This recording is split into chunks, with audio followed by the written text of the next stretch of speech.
दोस्तों, एक लड़का था रोहन। वह स्टॉक मार्केट में बहुत ज़्यादा इंटरेस्टेड था। उसने अपनी पूरी रिसर्च करने के बाद 1 मार्च 2021 को एक स्टॉक के 1000 शेयर बाय किए 84 की प्राइस में। तो उसका टोटल इन्वेस्टमेंट हुआ 84,000 रुपीज़। ये 84,000 रुपीज़ उसके पूरे साल की सेविंग्स थे। अब उसके स्टॉक को बाय करने के बाद नेक्स्ट डे ही यानी 2 मार्च को शेयर की प्राइस बढ़कर 86 हो गई। तो वो बहुत खुश हुआ क्योंकि उसको 2,000 रुपीज़ का प्रॉफिट नजर आ रहा था। फिर 3 मार्च को प्राइस बढ़कर 88 हो गई। तो उसको 4,000 का प्रॉफिट होने लगा। उसको लगा कि मैंने बहुत अच्छा शेयर बाय किया है, मैं तो एक्सपर्ट हूं। लेकिन फिर 4 और 5 मार्च को शेयर की प्राइस गिरी और वापस 84 पर आ गई। अब रोहन को थोड़ा दुख होने लगा और वह सोचने लगा कि एक बार दोबारा शेयर प्राइस 88 पर चला जाए तो इसको बेचकर प्रॉफिट बुक कर लूंगा। तो 10 मार्च को प्राइस वापस 88 पर चला गया और रोहन वापस 4,000 के प्रॉफिट में आ गया। लेकिन अब उस शेयर को बेचने को उसका मन नहीं माना और वह सोचने लगा कि अभी इसकी प्राइस बढ़ी है तो अब और प्राइस बढ़ेगी, इसीलिए थोड़ा सा और होल्ड कर लेता हूं। तो उसने वह शेयर नहीं बेचा और 22 मार्च आते आते वापस प्राइस 84 आ गया। अब रोहन परेशान होने लगा। उसको लगा मैंने दोबारा गलती कर दी, लेकिन फिर भी वह अपने आप पर कॉन्फिडेंट था क्योंकि अभी तक उसने लॉस नहीं देखा था। लेकिन यह कॉन्फिडेंस भी ज्यादा नहीं चला और 25 मार्च तक शेयर की प्राइस गिरकर 78 पर आ गई और उसको 6,000 का लॉस नजर आने लगा। जब उसने 6,000 का लॉस देखा तो उसको अपने आप पर गुस्सा आ गया। वह अपने आप को कोसने लगा और उसने सोच लिया कि मुझे प्रॉफिट नहीं चाहिए, बस वापस प्राइस 84 पर चली जाए तो इस शेयर मार्केट से बाहर निकल जाऊंगा। लेकिन शेयर की प्राइस गिरती गई और 1 जून 2021 को स्टॉक की प्राइस 70 पर आ गई। रोहन को अपने डीमैट अकाउंट में 14,000 का लॉस नजर आ रहा था। रोहन बहुत परेशान था, तो उसने यह बात अपने दोस्त नवीन को बताई, जिसको शेयर मार्केट की कोई भी नॉलेज नहीं थी। नवीन तो यह भी नहीं जानता था कि डीमैट अकाउंट क्या होता है। लेकिन फिर भी यह बात सुनकर नवीन ने कहा, देख, मैंने तो समझाया था, शेयर मार्केट जुआ है, इस चक्कर में मत पड़, बर्बाद हो जाएगा। अब हो गया ना 14,000 का नुकसान। अभी भी मौका है, बाहर निकल जा वरना बर्बाद हो जाएगा। रोहन पहले ही परेशान था, इसलिए उसे नवीन की बात सही लगी और उसने सोचा रोज परेशान होने से अच्छा है कि इस झंझट से बाहर निकल जाता हूं। और उसने 14,000 लॉस में अपने शेयर बेच दिए। बेचने के बाद रोहन को दुख तो बहुत हुआ, लेकिन उसे यह भी लगने लगा जैसे गले में फंसी हुई हड्डी बाहर निकल गई हो। बट फिर भी वो स्टॉक चेक करता रहा।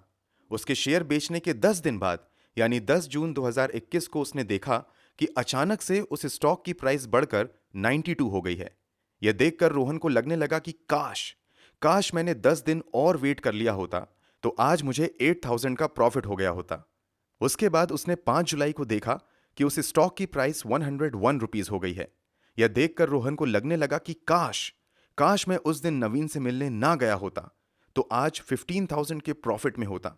और रोहन को अभी भी लगता है कि नवीन की बात मानना ही उसकी सबसे बड़ी गलती थी। लेकिन वह अब तक नहीं जानता कि उसकी असली गलती नवीन की बात मानना नहीं थी। उसकी असली गलती यह थी कि वह यह नहीं जानता था कि शेयर की प्राइस बढ़ती कब है। यह गलती आप ना करें, इसलिए आज इस वीडियो में मैं आपको सबसे पहले बताऊंगा कि शेयर की प्राइस बढ़ती कब है और उसके बाद मैं आपको एक ऐसा स्टॉक बताऊंगा जो 2022 में बहुत अच्छा परफॉर्म कर सकता है। तो आपने देखा कि रोहन के शेयर बेचने के बाद प्राइस बढ़ गई थी, लेकिन फिर 20 अगस्त को शेयर की प्राइस वापस गिरकर 79 रुपीज हो गई थी। यानी रोहन फिर से लॉस में आ जाता और फिर दुखी होता। तो रोहन को प्रॉफिट हो ही नहीं सकता था क्योंकि रोहन के अंदर पेशेंस नहीं था। और अगर रोहन को इस स्टॉक में प्रॉफिट हो भी जाता तो वह दूसरे कई स्टॉक में लॉस करवा ही लेता।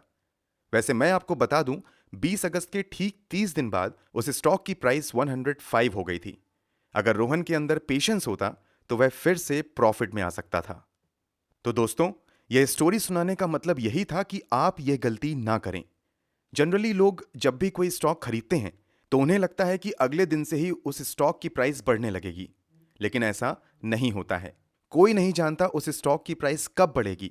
यहां तक कि उस शेयर के प्रमोटर्स भी 100% श्योर नहीं होते कि प्राइस कब बढ़ेगी। तो जब भी आप किसी भी स्टॉक को बाय करें तो पूरी तरह रिसर्च करने के बाद ही बाय करें और फिर पेशेंस रखें। और इसके साथ साथ आप सबसे एक छोटी सी रिक्वेस्ट है कि YouTube पर जो वीडियो अपलोड होती है, क्या वो अच्छे हैं या बुरे हैं, उसको YouTube उस वीडियो पर मिलने वाले लाइक्स और कमेंट्स के आधार पर तय करता है। तो इसीलिए हमारी मेहनत के बदले आप मुझे और हमारी टीम को अप्रिशिएट करना चाहते हैं तो ये जो वीडियो के ऊपर लाइक का बटन है उसे प्रेस करके लाइक कर सकते हैं। हमारे चैनल को सब्सक्राइब कर सकते हैं और कमेंट करके आप हमें बताएं कि नेक्स्ट वीडियो हमें किस टॉपिक पर बनानी चाहिए। सो दोस्तों, अब हम स्टॉक को जान लेते हैं। ये है फिलाटेक्स इंडिया लिमिटेड। लेकिन हम वीडियो में आगे बढ़ें उसके पहले यहाँ पर हम किसी भी स्टॉक का रिकमेंडेशन नहीं देते हैं। ये वीडियो सिर्फ स्टॉक एनालिसिस और एजुकेशन पर्पस के लिए है, तो किसी भी शेयर में निवेश करने से पहले खुद भी रिसर्च जरूर करें। और हाँ, लोन लेकर शेयर बाजार में इन्वेस्ट कभी भी ना करें। ये कंपनी टेक्सटाइल जैसे partially oriented yarn, polyester chips, drawn textured yarn, partially oriented yarns, narrow woven fabrics और speciality products filigree, ocean, chubby yarn, कॉट्सलन सोई FIL भी मैन्युफैक्चर करती है। इसका 89% रेवेन्यू इंडिया से आता है और बचा हुआ रेवेन्यू 11% एक्सपर्ट से आता है। ये कंपनी 45 से ज़्यादा कंट्री में एक्सपोर्ट भी करती है। इसकी 2 मैन्युफैक्चरिंग फैसिलिटी हैं, गुजरात और दादरा में। इसकी टोटल कैपेसिटी है 3.8 लाख टन पर mm। और ये कंपनी अपनी कैपेसिटी को एक्सपैंड भी कर रही है। और ये कंपनी टेक्सटाइल से बिलोंग करती है। तो एक रिपोर्ट ये भी है कि 2022 में टेक्सटाइल सेक्टर अच्छा परफॉर्म कर सकता है। और इसके पीछे एक रीजन है चाइनीज टेक्सटाइल कंपनी पर sanction, government incentives, textile parks, rebate of taxes etcetera. अब इसके फंडामेंटल देख लेते हैं। तो ये एक स्मॉल कैप कंपनी है और इसकी मार्केट कैपिटलाइजेशन है 200 करोड़। इसका रिटर्न ऑन इक्विटी अच्छा 25% और इनका ROCE 22.4% है, जो कि अच्छा माना जाता है। अब बात करें इसके डेट की, तो कंपनी के ऊपर 462 करोड़ का डेट है, जबकि इसका एनुअल प्रॉफिट 166 करोड़ और इस कंपनी के पास 186 करोड़ का फ्री कैश फ्लो भी है। तो इस स्टॉक का डेट टू इक्विटी रेशियो 1 से कम है, तो आप इस स्टॉक को कंसिडर कर सकते हैं। जबकि इसका रनिंग पर शेयर 14 का है, जो कि अच्छा है। और यहां पर प्रमोटर्स की होल्डिंग 65.2% है। अब बात करें इस कंपनी के प्रोस की, तो इस कंपनी ने अपने डेट को रिड्यूस किया है। यह कंपनी अच्छे क्वार्टर रिजल्ट्स दे सकती है और इसके पिछले 5 साल का प्रॉफिट ग्रोथ CNGRS 49.5% है, जो कि बहुत अच्छा माना जाता है। बात करें इसके कॉन्स की, तो इस कंपनी के पिछले 5 साल की सेल्स ग्रोथ बहुत कम है। अब इसका फाइनेंशियल ट्रेंड देखें तो पिछले 5 साल से इसका प्रॉफिट बढ़ता जा रहा है। 2021 में यह प्रॉफिट 166 करोड़ है और इसका क्वार्टरली रिजल्ट देखें तो लास्ट ईयर के Q2 के रिजल्ट के कंपैरिजन में इस ईयर के Q2 में ज्यादा प्रॉफिट हुआ है। इस शेयर की अभी प्राइस चल रही है 127 रुपीज, तो आप इसे कंसिडर कर सकते हैं। दोस्तों, आशा करता हूं आपको शेयर एनालिसिस से कुछ अच्छा सीखने को मिला होगा, जिनसे आप भविष्य में शेयर मार्केट से अच्छा रिटर्न हासिल कर सकें।